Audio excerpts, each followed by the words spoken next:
Welcome back to What Arty Noobs with General Disturbance. This is the SU-8. It's the Tier 6 Soviet SPG. It's located on the south spawn of Serene Coast, and this one is under the command of graldebarantauro of the FYD clan. And he's got the gun lane drive, the mobility device, and the rammer as his equipment. Well, you may have noticed that we're actually kind of short on numbers.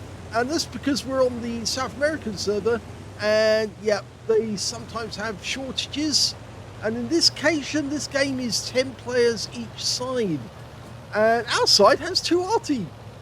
And so does the enemy team. It means that Arty have a much higher percentage of players than we normally have in any particular game. Yes, because there's 4 Arty players out of 20 players, or in other words, 80% of the players are tanks and 20% are Arty. Okay, we're looking for targets. We've got a 152mm howitzer, which is capable of doing 550 alpha, 38mm a pin, and 6.7 meters on the burst radius. Fires the round. Oh, well, it seemed to actually impact. The VK actually did go down to the M44 in the end. He got the shot in, the kill shot. The good news is we've got the stun assist out of that one. And now we've got the communications expert working, but we're so close to the M44 that we've also got the side-by-side working. So we've actually got 3 skills working in our favour on this battle. Mind you, we are kind of exposed up here on the heights. As usual, the enemy have come up to the northwest corner of the map, and this Type 58, which is basically a Chinese T-34, well, he's bumbling about at that area. It doesn't look like he knows what he's doing. The Porlak tank does know what he's doing. It's a Tier 7 game with Tier 6 tanks in it.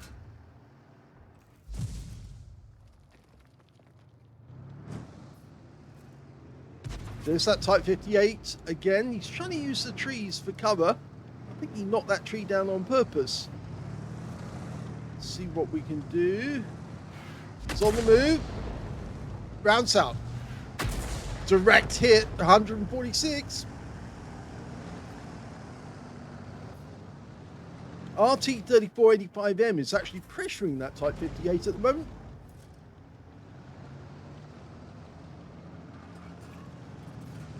Okay, we're loaded. There's the Type. He's gone and planted himself and took 215 hit points for that hit.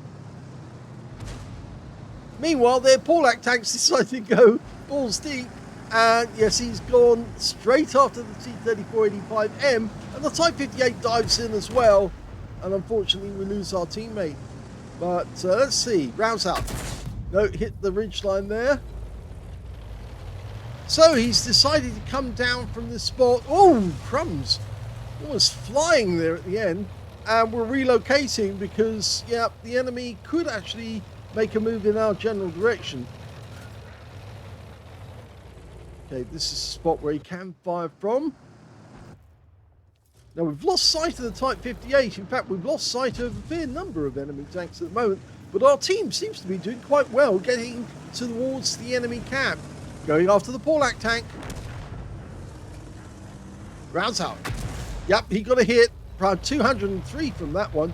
But we lost our VK3001P. So, yeah, it looks like we're relocating because the next tank that we're going to meet will be the Porlak if we don't get out of here. Our M44, well, he is moving, but he's probably not moving fast enough. And, yeah, he might become a victim. Of course, this little Arty is based on the T-28 tank, which was a fairly fast mover.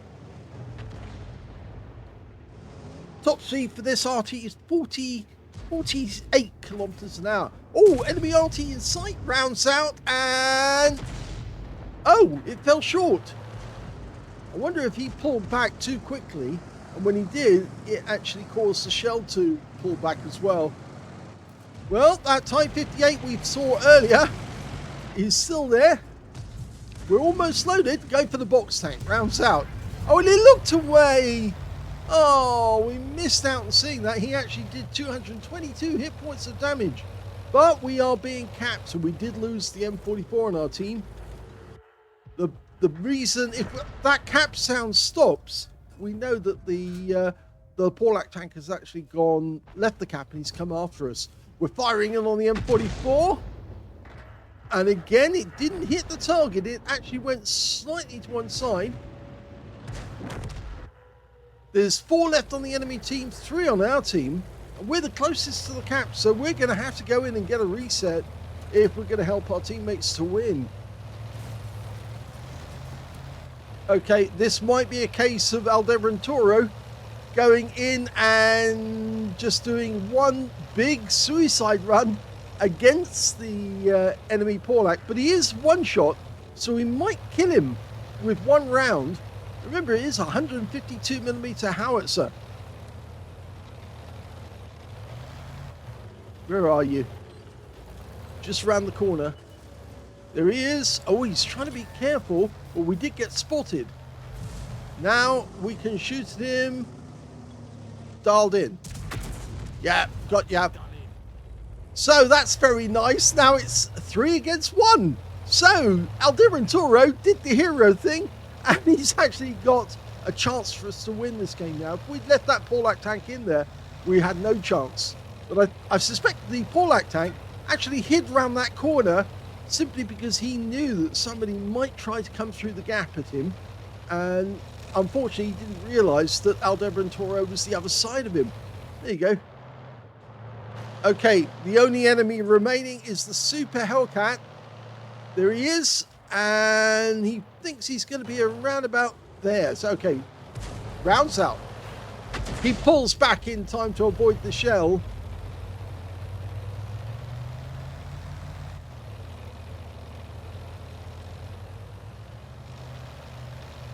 Oh, he's taking damage. In fact, both of them are taking damage. There they are. Oh, unfortunately, we lose our teammate. Can we get a shot in this Super Hellcat? Yes! Splash kill.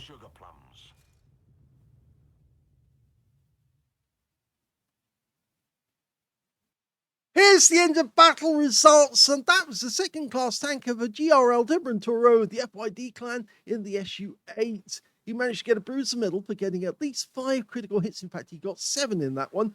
And his win rate was 2,822, which is Unicum standard. And yes, whoever said that they could do without Arty in the game, obviously never realized that there are battles like this all the time where Arty actually gets the last kill. And in fact, it's not the fact that Arty are the only ones left in the game, because of course all the other Arty in the game actually got wiped out, and graldebarantauro was the only Arty left, but he still managed to get the kill on that Super Hellcat with a splash, which was close enough to actually do the job. So let's have a look at the team score. Well, he didn't get the highest damage in that game because that actually went to an FB201 A45, who got a high caliber for 2,328 hit points of damage. Second highest was the Super Hellcat on the enemy team, the one he killed right at the end. He got a defender and 2,018 hit points. And the third highest damage, well, that went to a Tiger 1 with 1,667. We can see that graldebarantauro got the 4th highest damage in the game with 1,518.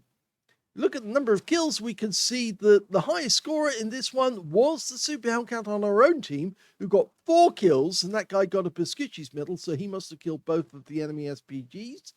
3 kills went to the Super Hellcat, the one we killed right at the end of the game, and he got the defender, of course, because he reset the cap at the other end. And 2 kills went to the FB201 to graldebarantauro, of course, the winning kill of the game, and the Tiger 1 on the enemy team. When it came to base XP, we can see it's the FB201 again, who got 947 base experience points. 825 went to the Super Hellcat, and graldebarantauro got the 3rd highest with 767. He fired 13 rounds in the game. Well, you actually get 26 rounds, so he used half of his ammunition to play that game. 6 direct hits on the enemy, none of them penetrated, but he did get 11 splashes. And of course, the last splash was the most important one of all, because the Super Hellcat doesn't have much armor. And when the shell landed right next door to him, that was the end of his game. 1,518 hit points of damage, of which 1,440 were at more than 300 meters, the difference being the Porlac tank, which he killed very, very cleverly by getting a view of the guy, pulling back so he could loop the shell over the rock into the guy, with the Porlac tank not being able to do much about it. Anyway, he got 7 direct hits on the enemy, 7 enemy vehicles damaged, 2 killed. It's not 7 direct hits, actually. It's 7 damaged enemy. 2 kills, which means he missed out on getting a Confederate by just 1 tank. 423 hit points of stun assist off 6 stuns. He also got 1 defense points when he reset the cap. That was the Porlac tank. Must have pulled out of the cap, trying to get into cover to prevent Aldebarantauro getting that shot on him. But he didn't realize that the situation he was in, the position he was in, he was actually quite in a good position for Aldebarantauro to get that shot, neat little shot over the rock and into him. On a premium count, he actually made 23,220 credits profit from that game, even though there was only 10 enemy on the enemy team. He got 25 bonds because he got a mission achievement, and he got 1,150 experience points as well. It only lasted 7 minutes and 14 seconds, but it was actually a good game. Surprising, considering there was only 20 players in the entire game. So I hope you enjoyed that replay. If you did, please give this video a like. Do subscribe to our channel. Leave a little comment down below because it feeds the algorithm. And thank you for watching.